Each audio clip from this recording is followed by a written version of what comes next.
Dobrý deň dámy a páni, vítajte pri dnešnom videjku a dneska si ukážeme 4 najlepšie pluginy pre Wii U s prostredím Aroma. Takže bez ďalšieho kecania, myslím, že sa môžeme ísť vrhnúť na to.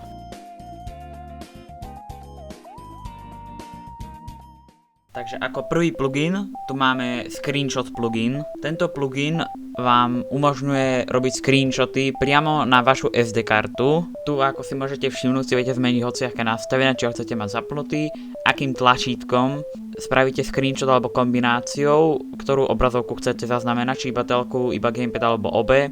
Či chcete mať JPEG, PNG alebo bitmap. To máte ešte kvalitu pre JPEG. Teraz ak tu teda spravím screenshot, tak by to malo ukázať, že ja spravil screenshot. Akorát, že táto aplikácia beží na menších FPS-kách, aby to zbytočne nežralo procesor a grafiku. Takže tuto bude vyzerať trošku sekujúce sa. Ale teraz vám ukážem, ako sa k tomu dostať. Prvé si vyberte SD kartu z vašho Nintendo Wii U. Takže ja si to takto vyberem. Dám si to do počítača, aby mi to prečítalo. Tak bude to musieť prečítať. Takže otvoríte si SD kartu, pôjdete do priečinku Wii U a pôjdete do priečinku Screenshots.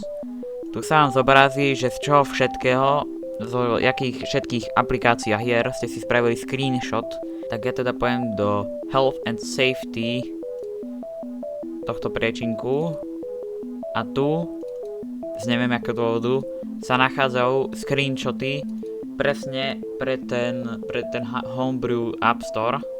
A tu máte screenshot z gamepadu.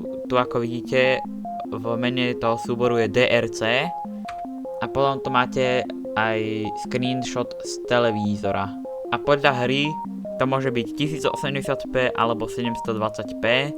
Ale na gamepade to bude vždycky 480p, lebo ten gamepad má iba 480p obrazovku. Ďalší plugin je Papaya HUD. Toto vám umožní zobraziť FPS-ka, využitie procesora, využitie grafiky a využitie siete v hociakej hre alebo v hociakom programe. Ja som si nastavil, aby sa mi zaplo, keď držím L, D-pad hore a plus.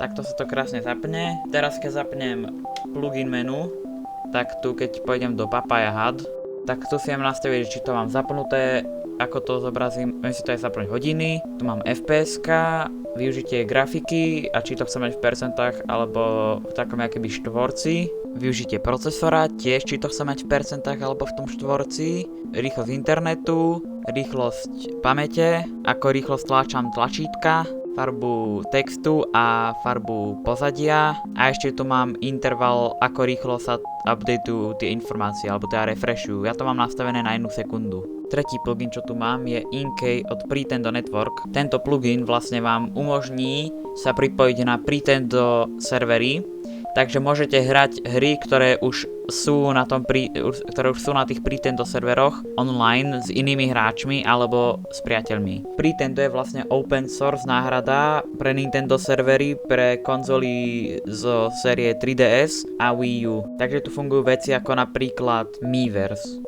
Fungujú niektoré hry aj bez modovaného Wii Učka, ale to je iba fakt zo pár hier. Takže je lepšie, keď máte namodované Wii Učko a máte tento plugin. A na záver tu máme Give Me YouTube. Tento plugin opraví aplikáciu YouTube pre Nintendo Wii U, aby fungovala ako YouTube na telkách alebo na Android boxoch. Teraz vám dám ukážku, že to teda vlastne funguje, takže zapnem normálne YouTube aplikáciu, čo si môžete stiahnuť na to Nintendo.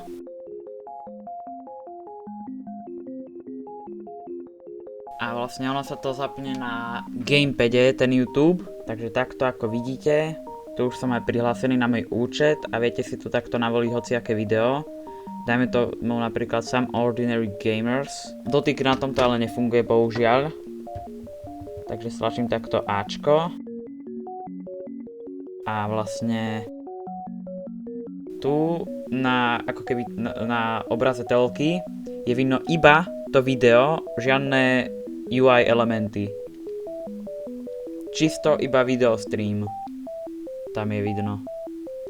Takže keď dám napríklad takto hore, tak to je stále vidno iba video. Blbá vec je, že je to trochu glitchnuté, takže není vidno tu na náhľadovku tej pesničky, ale keď teda pôjdete do tej pesničky, tak to úplne v pohode funguje a tu ukáže teda iba ten obrázok. Neukáže to ako väčšinou na telkách, že takto text a tu iba malý obrázok, ale čisto iba takto ten obrázok na tej telke.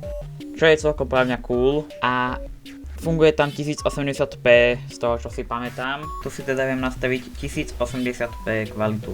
Ako vidíte, tak vyzerá, že 1080p 60 video není podporované. Toto je teda všetko z tohto videa, dúfam, že sa vám páčilo a našli ste nejaké dobré pluginy. Nezabudnite zanechať like, ak sa vám toto nepáčilo, kľudne tam dajte dislike, kľudne môžete dať aj odber a nejaký komentár a vidíme sa pri ďalšom videjku.